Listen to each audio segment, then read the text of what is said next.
No? Nakakalungkot lang na isipin na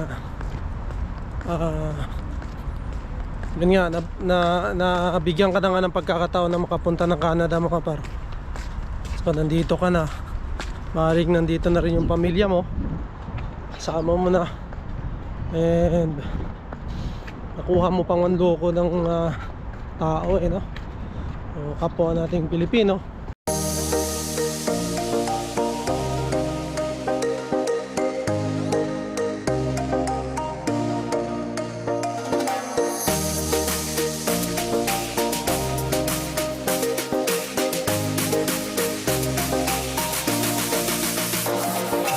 Davao del Sur nandito. Oh, Canada.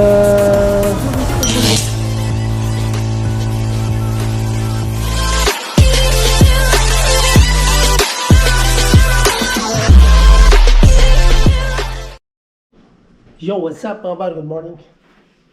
So yun, welcome back to my channel again. So pasok tayo mga par ngayon. Today is Tuesday. So kape. Nakaduli tayo. Hindi na tayo nag-jacket ng mga par kasi chinek ko yung weather ngayon. 16. So nakachinelas na nga lang tayo. So hindi masyadong malamig, tapos bandang hapon mga 19 ng mga par. So yun, napaka-importante mga par na i-check palagi yung weather bago umalis para alam mo kung ano susuotin mo. Kasi minsan mga par, susuot ako ng makapal, yung makapal na jacket, tapos hindi naman pala ganun kalamig, so mainit. So isa yan sa tip na natutunan ko, na i-check palagi yung weather bago umalis, para kung hindi masyadong malamig, yung mga ganun mga parte may lagpas 10 eh. Pag mga lagpas 10, kaya na sa mga manipis na jacket.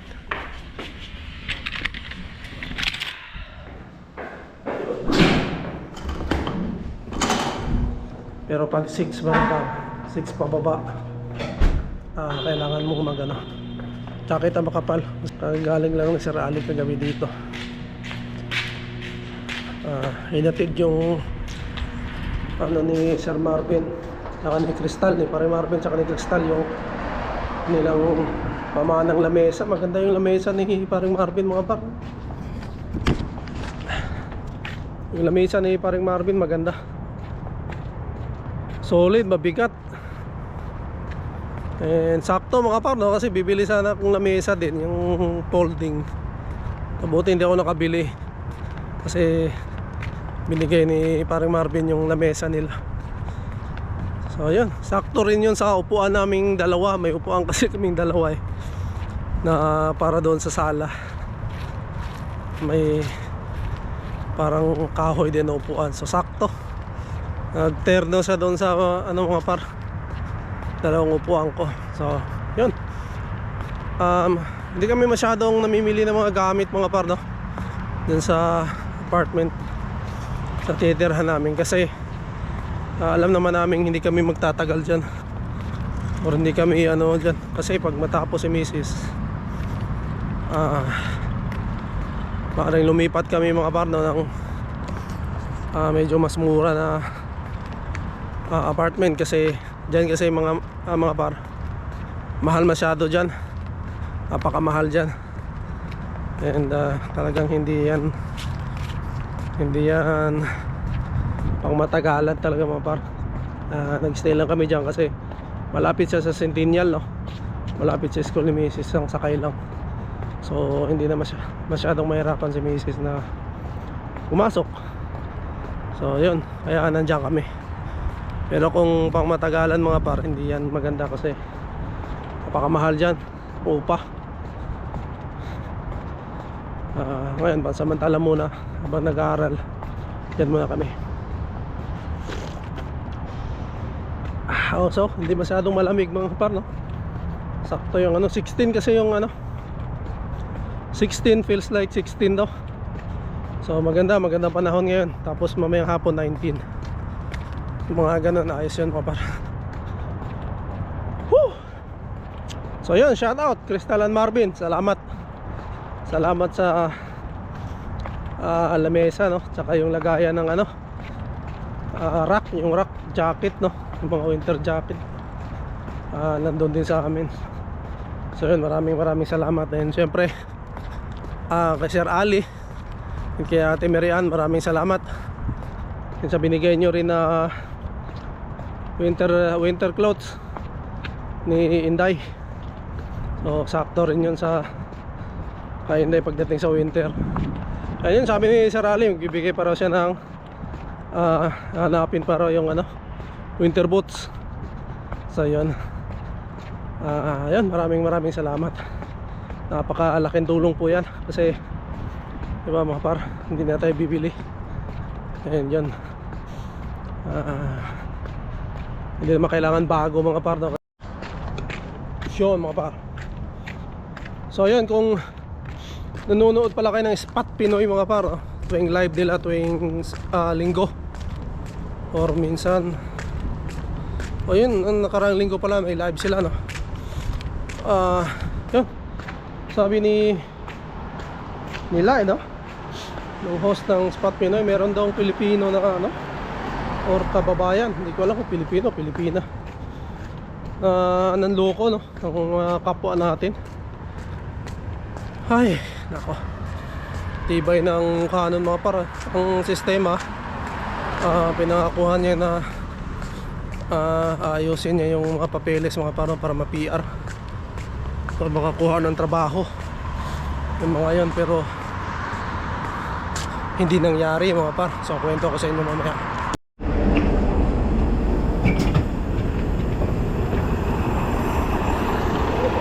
Wow,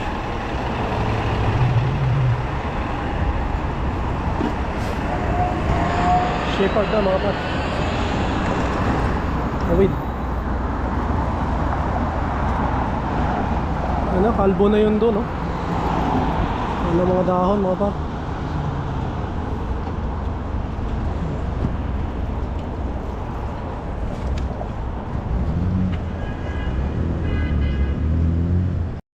So yun mga par, no? Kung napapanood nyo yung mga live ni ano, no, ng Spot Pinoy, no? Yun, panoorin nyo yan, yung mga nagbabalak pumunta rito sa Canada mga par. And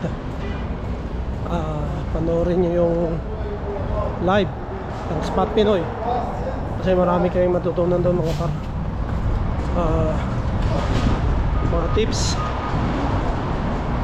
lahat patungkol dito mga par na pinag-uusapan doon. Marami kayong makukuhang mga aral doon mga par, lalong lalo na papunta kayo rito. Ako mga par, lagi ako nanonood doon kasi talagang may mga nagko-comments doon, no? Mga experience nila. Maging aware ka mga par sa mga pangyayari dito. And sa iba-ibang ano yun mga par, sa iba-ibang probinsya dito, hindi lang dito sa Ontario. Kung Canada yun mga par, no? Mayroon mga Pilipino, mga kabayan natin na iba-iba ang mga experience. Yun, doon marami ka talaga matutunan mga par. May mga topic din sila na tackle every life. And yun nga, nakabanggit doon mga par, no? Yung ano, yung may nangluloko na kabayan natin dito. Mayroong nangako na kaya nang bigyan ng trabaho yung mga kababayan din natin mga par, no? So ang sistema, pumunta sila dito as tourist, tapos yun, nalakarin daw, pinangakuhan, naglabas ng pera. Problema mga par, walang nangyari. And ang masaklap, nandito na sila mga par sa loob. And mind you mga par, no, pag tourist ka hindi ka pwede magtrabaho. And bawal yan mga par. Magtrabaho ka man, mga cash job, bawal yun. So yun, problema mga par, hindi sila makapagreklamo kasi nga tourist sila. Eh paano gagawin yun kung magreklamo sila? Eh, ano sasabihin nila sa ano? Inalok sila ng ano? Eh yung kababayan mga par, hindi naman lisensyado. O ano lang talaga, mga ano lang. Tapos kinokontak nila, wala na, hindi na mahagilap mga par. So talagang scam. So yun, kung may nanonood man nito, no mga par, no, nagbabala kayong pumunta talaga rito sa Canada, and planuhin nyo maigi, and huwag kayong basta-basta maniniwala na yung mga work permit na yan, lalo na hindi lisensyado. Yung mga kababayan lang natin, marami ding mga manluloko mga par. So ang problema kasi niyan mga par, pag nandito na kayo, wala na, ang laki na ng ginastos nyo, tapos pagdating dito wala pala. Hindi po madali dito mga par, no? Mahirap, lalong-lalo na dito sa Ontario. Kami rin tourist dito mga par, no? Mga nakakausap ko ngayon mga par na mahigpit na. And yun nga, may mga nahuhuli na mga par, no? So yun, talagang sa ngayon mga par, hindi siya maganda ngayon timing na pumunta, no? So well, kung gusto nyo, kung talagang ano kayo, nasa sa inyo mga par, pero dapat mag-research kayo ng maigi, lalo na yung mga nangangako pabibigyan kayo dito ng trabaho. Talagang ano yun mga par, mahirap yun. And yun nga, kailangan mag-research, magbasa, manood ng mga balita patungkol dito sa Canada mga par, para aware kayo, no, sa mga nangyayari dito. Hindi lang kayo naniniwala doon sa mga kung sino man yung nag-aalok sa inyo mga par. Yung mga agency nga mga par, puro ano lang yan, pangako lang din yan mga par, na maganda, ayos doon, madaling makakita ng trabaho, madali mong mabawi yung pera mo doon. Pero pagdating mo dito mga par, mahirap. Una-una, hindi ka agad-agad makakahanap ng trabaho dahil sa dami mga par, no, ang kompetensya po. So yun lang. Huwag maniwala mga par, no? Kung sino mga nakapanood dito vlog ko na to, may balak pumunta rito, research lang mga par.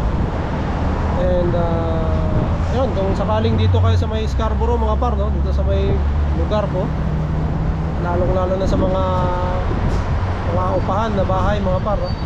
Kung may kausap kayo, may mga ano rin dyan, may mga nangi-scam din.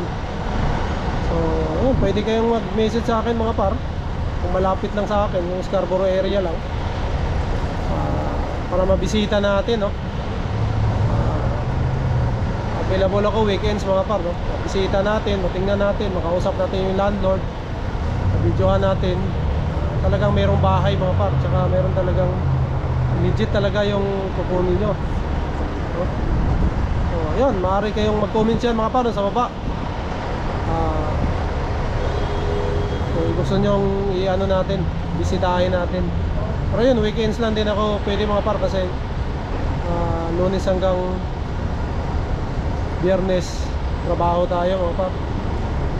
Sabi ko nga, talagang hindi ka pwedeng ano dito, tumigil ng trabaho, kasi napakahirap mga par. Gutom ka rito kung titigil ka ng trabaho.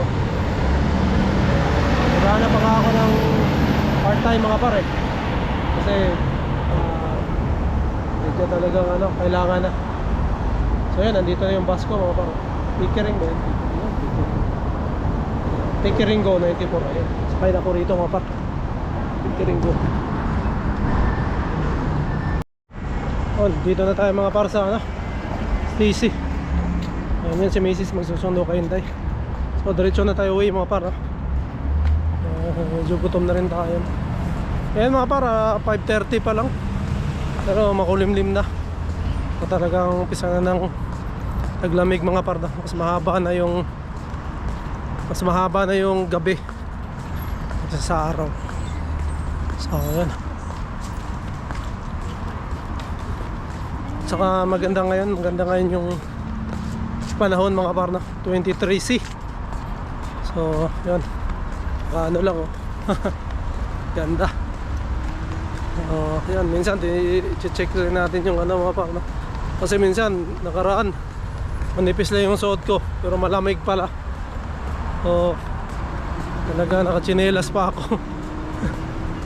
Kaya yan, kaya kadalas ko sinecheck ko na yung temperature. So yung weather. Kaya kung 10 pataas mga par yung weather, talaga manipis lang ako. So pag baba na yon, 6 bababa, kailangan mo na makapal na jacket tsaka sapatos. Ngayon ito pwede kahit naka ano lang. So yan, hindi mo na tayo dadaan dito sa Walmart mga par, kasi marami pa naman tayo pagkain doon. Pansit pa tayo doon mga par.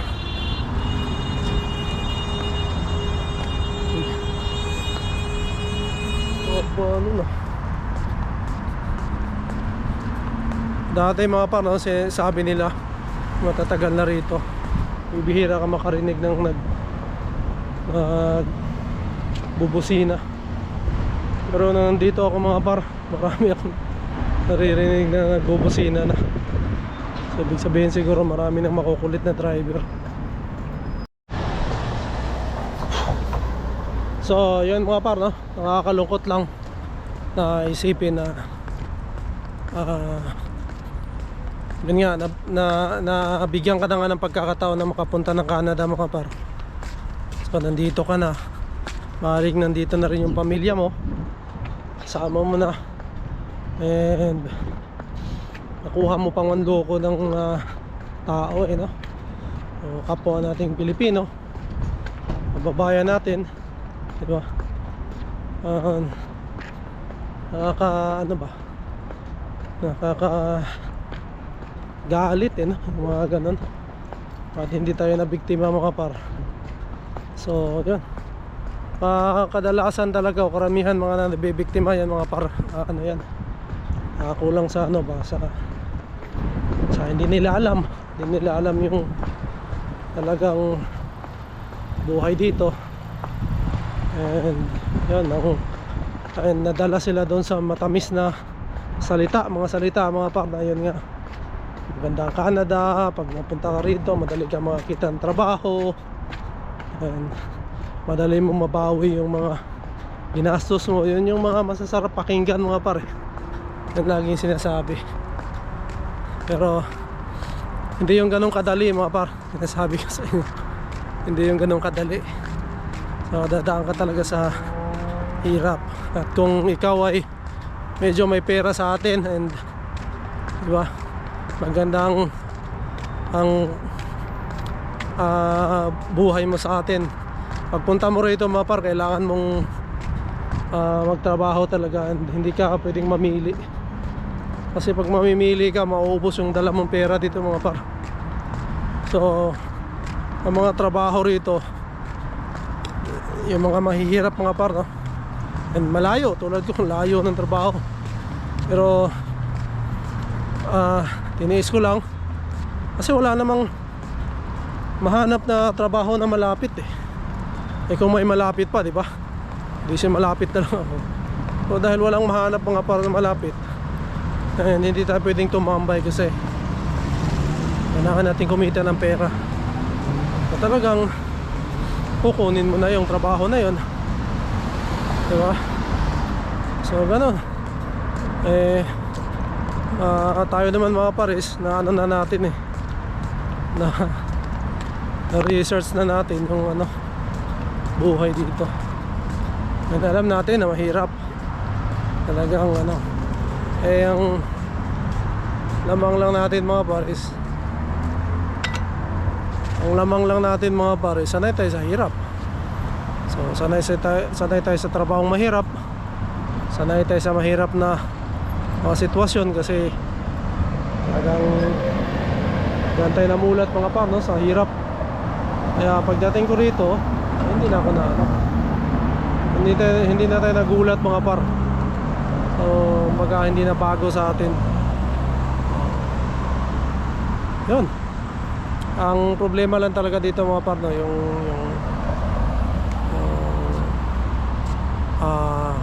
pera mo, kasi pagkadating mo dito, nag-umpisa na yung mga bill mo mga par, no, mga bills.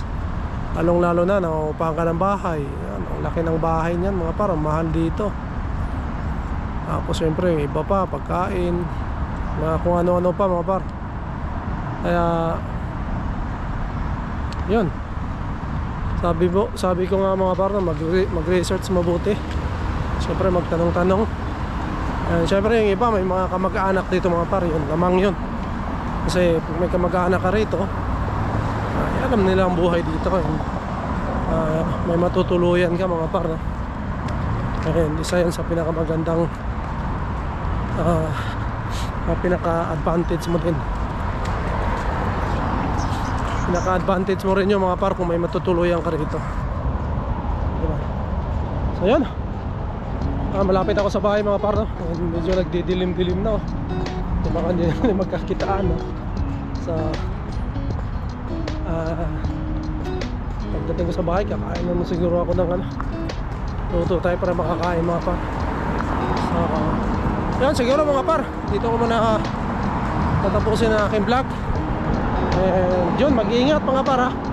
Mag-iingat tayo sa mga manloloko mga par. And syempre yung pera natin, ingatan natin. Kasi huwag natin basta-basta ibigay sa kanila na ganun-ganun na lang, no? So mag-iingat mga par. Syempre alam ko may pangarap kayo, pare-pares din ang pangarap mga par, makahon din sa maganda ang buhay. Pero dapat talaga mag-ingat, kasi sayang ang pera mga par. So yun mga par, siguro dito ko na tatapusin aking vlog, and we'll see you on the next one. Bye!